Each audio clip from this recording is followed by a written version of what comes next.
welcome back to the 2025 Weed Out Coordinator Training. This is the third module, Strategies for Removal. Once again, my name is Hallie Minzer, and I'm the Restoration Ecologist for the Parks Natural Areas program. All right, let's jump right into invasive species removal strategies. This all begins with designating a work area.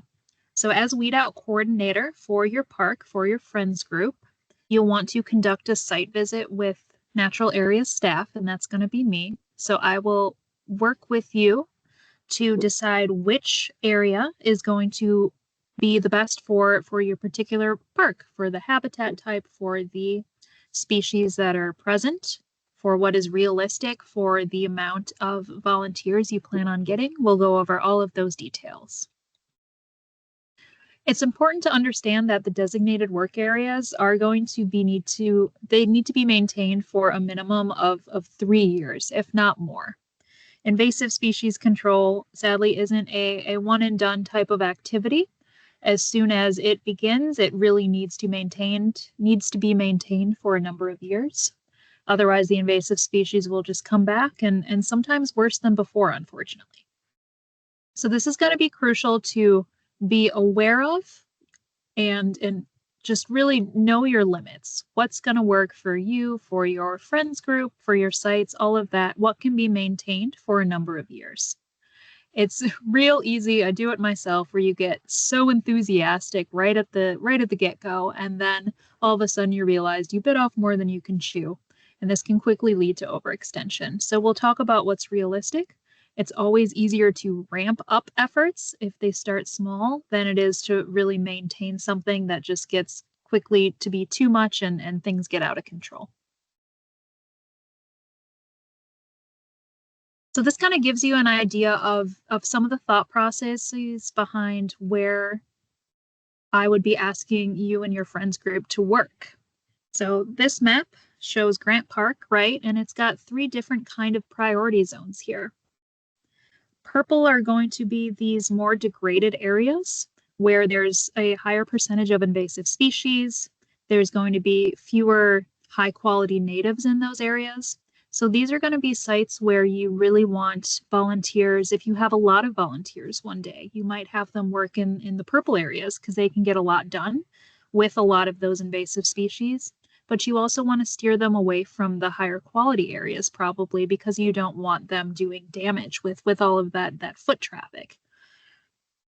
And if you had some individuals who weren't super familiar with the invasive species removal process in general, they just might be a little bit more heavier handed than some veteran volunteers. So we could go ahead and designate these different color sites for your park if you're interested. And then it goes from yellow up to green. So yellow is kind of the mid-range in between green and purple. And then green is going to be where you want these devoted, very dedicated volunteers who have a lot of expertise in invasive species management. And they're not going to need a lot of instruction. They're going to really know what they're doing, which species to remove. They can identify the native plants and the look-alike so that there's not going to be incidental take of those natives. And these are going to be the areas where, yeah, maybe those smaller groups, or even if you have a larger group, but everybody really knows what they're doing, they're comfortable, and they're doing an outstanding job. Ideally, we'd have people work in these green areas first because they are the higher quality ones, and they're the ones that we can make the most impact with less energy and less time. But sometimes it just makes more sense to do the purple areas. So just to give you kind of a picture of what's going on behind the scenes, we have all kinds of different thought processes going on as to why we might ask you to work in one area when you might be drawn to another one. And once again, we'll work together to see what works best for everybody. But once again, can't overemphasize that maintaining those high quality sites before really going after those very degraded ones is just going to make a lot more sense and make the most impact and be most worthwhile for all of this time you're volunteering for us. The next 3 bullet points you can see, they all concern wildlife. So of course we are managing plants here. We're not directly managing the wildlife, but we are indirectly having a big effect on the wildlife. So we are thinking about these next bullet points in the back of our mind. We might go ahead and ask you to do management, for instance, in a couple limited areas around ephemeral ponds. These are very sensitive areas that are critical for different types of wildlife, but we know from research that chemicals can be emitted by invasive plants. So namely, emodin is emitted by buckthorn, and this is a species that has an allelopathic effect. And that just means that it's poisoning the plants around it to give itself an advantage. So it's waging this chemical warfare on the other plants. And what research has shown is that it can actually damage metamorphosis in our amphibians. Of course, that's something that we don't want to see in our salamander and our frog populations. So we've had volunteers and our staff as well specifically remove buckthorn in a buffer around ephemeral ponds just for this reason. But you can just see that we're thinking about wildlife, being very mindful about wildlife as we define some of these ecological priorities. We may ask you to go after certain species that you weren't familiar with until we taught them to you, honestly. I think a lot of people are certainly aware of the garlic mustard and the buckthorn problem that we have, but they may be less aware of species like greater celandine or Asian bittersweet. These are ones that are a little bit newer on the landscape. They're not as widespread in the vast majority of our parks, not all of them. But these are species that it can make the biggest impact to go ahead and remove those newer invaders before they take over and they get the foothold that the garlic mustard and the buckthorns have. And then once again, always coming back to the idea of, can this area, this work zone, realistically be maintained by your friends group in your park?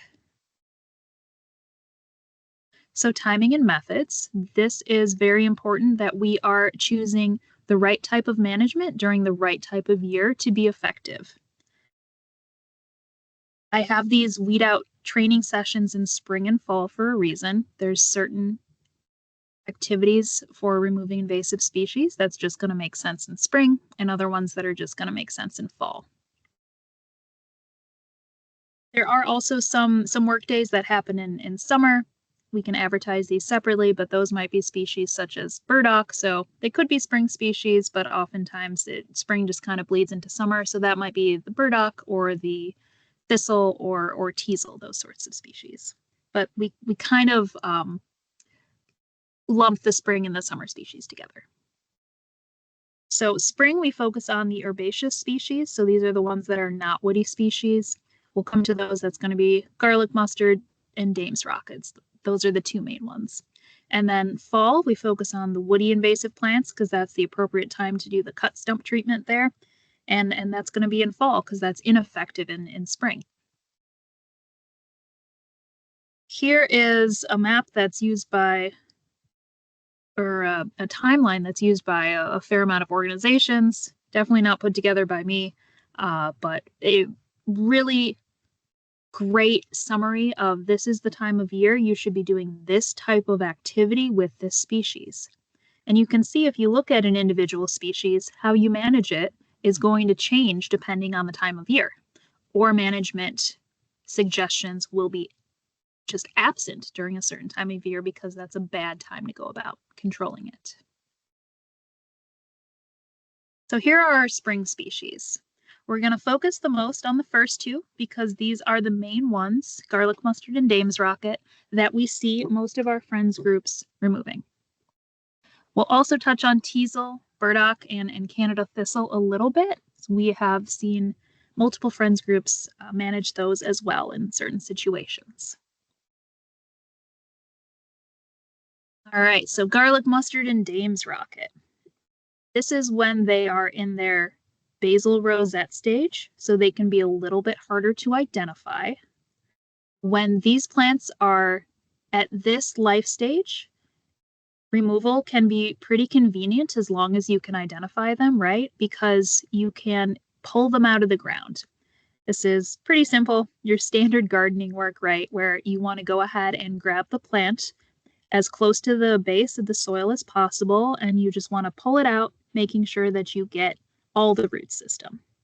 Once you get all the roots like that, you're going to want to shake off the soil and then place that plant material upside down on a log, on a tree stump. You can kind of wedge it into a tree crevice because these plants, of course, they always have extra tricks up their sleeves, right? So you want to prevent them from rerooting, which can happen if you put the soil in direct contact with these roots. So it's really nice at this time of year because these plants haven't started to flower and they haven't made seed, right? So as long as you pull them at this stage before seed formation, there's no need to bag them up. All right, with that, let's talk about identification of these plants at this stage, which is a little bit trickier. You'll see in the next slide, it's going to be way easier to identify them. But starting off with garlic mustard, the biggest thing is not going to be sight. We're so visual as humans, right? But I think that the most easy way to go about identifying garlic mustard is if you take a leaf, you kind of crush it up in your fingers, and then you smell it. It's going to have this really pungent, garlicky scent to it, or oniony scent, that you can't mistake with any other plant that looks like it. If you have that, and then you also look that it's kind of got this horseshoe shape for those basal leaves, those leaves that are close to the ground, basal as in base of the plant. So it's got that horseshoe shape, and then it's got scalloping along the sides of the leaves here. So it's really got this scalloping that goes like this, which is different from undulating. It's not a nice undulating wave, it's a scallop. So those are the three main ways that I like to really point out identification tips for garlic mustard. If you wanted another one, you can also, they're pretty darn prominent with the veins here with the garlic mustard. And then sometimes you'll see a little bit of a purple at the base of the stems as well, which can be a bit of a giveaway. With that, we can talk about Dame's Rocket. This one is pretty tricky, I would say, for new folks who are identifying this for the first time. But Dame's Rocket, you'll look, it's got this growth form here, similar to the garlic mustard, where it grows in clumps, right? So you've got, this is one individual plant, and it's got all of these leaves coming out, doing this basal rosette form again. So basically, bike spokes radiating out.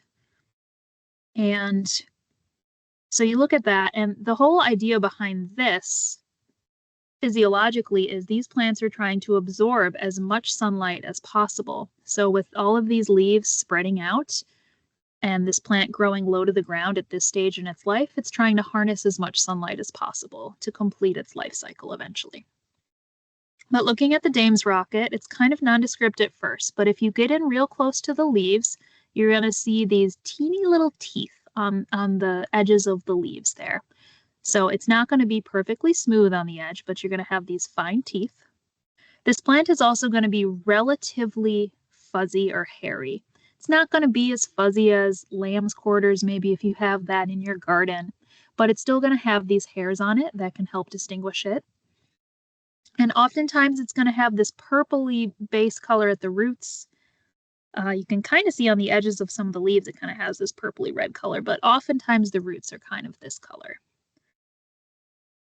What I like to recommend for volunteers that are newer, after you teach them to ID it, they're probably still going to need some practice out in the field. Just have them carry one around with them as they're pulling the plants so that they can hold it up next to what they think they want to pull and just get that repetition in until they can really identify that plant. Stepping back to garlic mustard, one thing that can look a little bit like garlic mustard is ground ivy, also called creeping Charlie. You can tell that apart because the smell is different. It's not garlicky. I think it's just it smells bad. It's like a bad pungent smell. But also its growth form, it's called ground ivy because it has all of these like little runners, little roots that stick it into the ground. So it creeps along the ground like ivy and is it's held into the ground like that. Versus garlic mustard grows in these clumps. So if it's a clumper versus a runner, that's how you can tell those apart too. If that was too much, I understand. If you don't feel comfortable removing these plants at that early stage, that's fine. You can wait until they get to this flowering stage here. So you can see with the garlic mustard, all of a sudden the leaf shape is going to take on a more pointy shape. It's going to have more of this V shape instead of that round shape of those basil leaves. But what's really going to make it stick out is going to be these white flowers.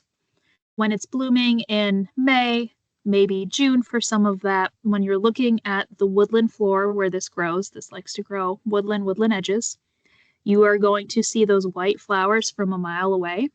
And there should be hardly anything else that is going to have those white flowers that looks like it. There is one plant, it's called spring cress, that you'll see in wet woods in higher quality areas. We don't have this in most of our sites where friends groups are removing garlic mustard, but it is a good native you wouldn't want to pull. That's when you're really going to want to do the smell test. So really making sure, hey, this is garlic mustard, it's got that smell, I know this is the one I want to pull. Now looking at Dame's rocket, these are both in the mustard family, so the characteristic of the mustard family is the 4 petals again, just like the 4 petals over here for garlic mustard. So that's a great way to tell this one apart. The one look-alike that you might see, and once again, we're not seeing this in most parks where volunteers are removing Dame's rocket, but phlox can be a plant that's easily mistaken with Dame's rocket. Phlox is going to have 5 petals instead of 4, and that's how you tell it apart. Otherwise, this species, as pretty as Dame's rocket is, you'll see people in spring post beautiful pictures of the wildflowers in the woods, and you'll see that it's Dame's rocket once you come to recognize it. Unfortunately, a really bad invader, but that's how you tell those plants apart at this time of year, and it gets much easier. You might say, hey, I would prefer to just have weedouts during this time of year when it's flowering, when it's easier for my volunteers to identify it. Now you can see, if you're looking at the text there, that at this time of year, once it goes to flower, management is going to change. So we're going to see that at this time of year, you're going to want to cut, bag, and dispose of the flowering heads. The reason we do this is this species, garlic mustard, is a biennial, so that means it's a 2-year plant. The first year it has those basil leaves. All it does is harness sunlight so that in the second year it can bolt, which is sending up that stem so that it can produce flowers and then seed and then spread all that seed. And then that plant is done. It's completed its whole life cycle. It'll die from there. The seeds will go ahead and sprout to new plants next year. But this original mother plant, it does not come back from that rootstock. So the reason it's so important that we bag up the plant when it's in flower and it's in seed is because this species only reproduces by seed, right? So we want to prevent those seeds from coming into contact with the soil. This is a prolific seeder, many thousands of seeds per plant. So it's going to be really important that as soon as it goes to flower, we want to bag up that plant. Now, to go into a little detail here, we'll often tell newer friends groups and individuals who are newer at removing invasive species to bag up the whole plant. Remove it, roots and all, and put it in a plastic bag. You'll have big trash bags. Depending on how much time you spend at your site, you could have a fair amount of trash bags, right? But we ask that you bag up the whole plant because it can be tricky to see if the seed pods are forming. You can actually see in the left picture that these seed pods are forming here from the flowers, so they're already starting to form seed. Once again, this plant has a trick up its sleeve. Even after you've removed the whole plant, roots and all, and if you were to put it on a stump, those seed pods can keep developing for a few days if they have enough moisture. So what may not have seemed like a plant with viable seeds on it could have seeds. So that's why we ask that newer volunteers, if you're not sure, hey, if this is a plant that's going to have viable seeds that will be able to sprout next year, just bag up the whole plant. You'll tie off the garbage bag when it's done and throw it in the dumpster. If you're a little bit more of a veteran, I know that some individuals prefer not to put the whole plant on there. And as long as you feel comfortable and know what you're doing, this can work. For those of you wondering, well, why not just throw the whole plant away? You'll see that if you include the entire plant, your garbage bags fill up much faster than if you just throw away the flower and the seed portion of the plant. Please take note that you have to be extra careful when you're just removing the top of the plant because it can be very easy to miss seed stalks that are pretty close to the base of the plant, okay? So Dame's rocket, to get into that one, behaves very similar as garlic mustard. This, however, is a perennial. So it reproduces the same way as garlic mustard by seed, right? But it can also come back from the rootstock every year. So it's going to be mandatory that you remove roots and all from this plant. And if you get to the point where it's flowering, bag up that plant or make sure that you bag up all the flowers and all of the seed pods, but also put that removed root material on that tree log or wherever you decide to put it so that it's not in contact with the soil. All right. I was talking about bagging this up too, just to be aware of. We need to make sure that we have a plan for what we're doing with all of this bagged up plant material, right? So if necessary, please get into contact to me so that we can work this out with unit coordinators to make sure that they can dispose of it or that there's a dumpster available, that sort of thing. I know some friends groups for smaller weed outs, they can just go ahead and take the trash bag off-site, but we have to make sure that we're being respectful of unit staff and that they are able to and willing to dispose of that material for us. All right. Moving on to these next two species, these are managed the same. So here we have teasel and burdock. Once again, a little bit harder to identify at this stage when it's just leaves. You'll see in the next slide that it gets much easier when they're in flower and especially seed. So this strategy for these plants, they have very deep tap roots that are storing a lot of plant resources under the ground. So the best way to remove these is going to be using a tool called a parsnip predator. And that's this shovel tool right here. So you can see it's kind of got this inverted V at the base there. What you're going to do is put it next to the plant, go ahead and stomp on the flat side of the shovel like you would with any shovel to go ahead and get that tool into the ground and sever the taproot. And ideally, you're going to be severing the taproot about 3 inches below the soil. If you do it too shallow, if you only go 1 inch below the soil, for instance, and get that much of the root, there is very likely going to be enough root reserves that this plant will resprout later in the year and complete its life cycle. So we say about 3 inches if you can. 4 is better if possible. But to just sever that taproot. When our staff is doing this, we like to lay the plant down as we go. If it's at this stage before it's made flowers or seed, that's going to be really important there.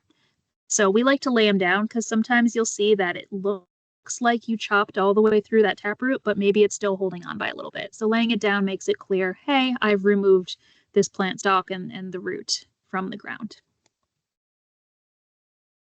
So a little bit of identification for these species. You can see teasel. Once again, it's doing that bike spoke, basal rosette kind of alignment to soak up the sun.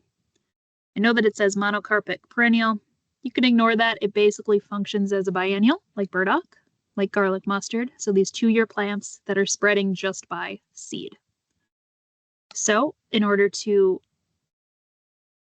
control these species, you want to prevent seed set. So by slicing the taproot and preventing it from flowering and setting seed, that's how we're doing that. And the nice part about this stage, as I was saying, before it flowers and before it sets seeds, you can just leave the cut vegetation in an appropriate site. And if you're wondering where that is, I can discuss that with you during the site visit for where to put this cut material. You can also remove it from the site if you choose as well. So teasel has those bike spokes. It's got these rough leaves on them. They have these wavy edges. The leaves overlap a lot when they're in that ground form there, and they've got that very distinct central vein. Otherwise, burdock if you are a gardener and you have rhubarb in your gardener, you might be saying, "Ooh, that looks a lot like that." That's going to be the closest lookalike species. You can see that it's got these big leaves with these wavy edges. Leaves can easily be bigger than your head. They can get very large. These plants can get very tall. Both of these can get to be 5 or 6 feet, if not more. You can see with the burdock on the stem, it's got that pink-purple color at the base of the stem. And it kind of looks, if you get up close and look at the stalk, it's gonna look like a kind of miscolored celery stalk in there, where it kind of does that U shape as well. So that's burdock at those stages and how to control it. Once again, if you feel more comfortable controlling it later in the season, when it's easier to identify, that's fine. We'll just have to make sure that we change our method of controlling it and disposing of it. So identification right here, teasel gets a lot easier. We do have 2 species of teasel that are invasive. You don't have to worry about that, but some of them might be a kind of light lavender. Other might be pink to almost white. But you'll see that it'll have these flowering, all of these teeny tiny flowers that go up the whole flower head there. Easier to pick out. And then you can see once it gets to seed, it turns this brown color. Don't touch these seed heads with your bare hands. That's going to hurt. You're going to get pricked for sure. But then it's kind of got these cage of these bracts that go around, these kind of leaf-like structures that go around the seed head as well. That's another way to help identify the plant. And it's got all these prickles that go down the stem. So that's teasel at this stage. Burdock is very iconic. I think it's one of the more common plants that folks can identify. So you can see that it's got these burrs here for seed head. When it's in seed, it's the easiest to identify. So those are the ones that get stuck to your fleece or your hair or your dog's tail. And then for the flower, it's got that same round shape right there with these pinkish purpley colors. Once again, they can be close to white for some species. But that's what the burdock is going to look like at this stage. So how you are treating this now, once again, these only spread by seed. So they're not going to be spreading by roots. You're going to want to cut off the seed head, bag all of those seed heads, and dispose of them. So seed head, flowering head, as soon as it gets to flowering, that's going to be the same. Cut off that flower/seed head, put it in a bag, and throw it in the trash. Get rid of it. Let's see. Anything else I want to discuss there for teasel and burdock? Oh, I do have one caveat here. So these plants, they have a lot of these reserves, right? You have to be careful with this method because sometimes there's enough reserves in the roots and the stem that after you cut off the seed head, it could still produce some seed heads later in the season. So you're going to want to check on that population a few weeks, maybe a month after you initially cut off all those seed heads, just to make sure that it's not reforming some. All right, and finally to our last spring/summer species, which is absolutely one of our most challenging species. I like to mention this is the first species that was ever on the books listed under law as I believe they just called it a noxious weed at the time, back in the early 1600s, I think, on the East Coast. It's that bad of a species. Yeah, so this one's tricky. I only ever recommend friends groups work on Canada thistle when they have a small population in the area. If it's a large infestation, it's not going to be realistic for friends groups to remove, and we're going to need to resort to more heavy duty tactics such as herbicide spraying, which is something that our natural area staff will do in limited settings, but we don't allow volunteers to use foliar spraying or backpack sprayers. So identifying this plant, it's a thistle. I think a lot of us can identify thistles. You are very unlikely to have any native thistles on your site unless you planted them. So that can be helpful to not have any damage to the natives. We do have other non-native thistle species, but Canada thistle is by far the worst. You can tell it apart from the other non-native thistles by the flower color and the flowering time. So Canada thistle has this lavender color, this lighter purple, sometimes kind of a lightish pink. And it's going to be flowering earlier in June than the other thistles and have a smaller flower head and seed head. The other thistles are going to have more of that kind of burgundy, deep purpley pink color, and the flower head is going to be even larger.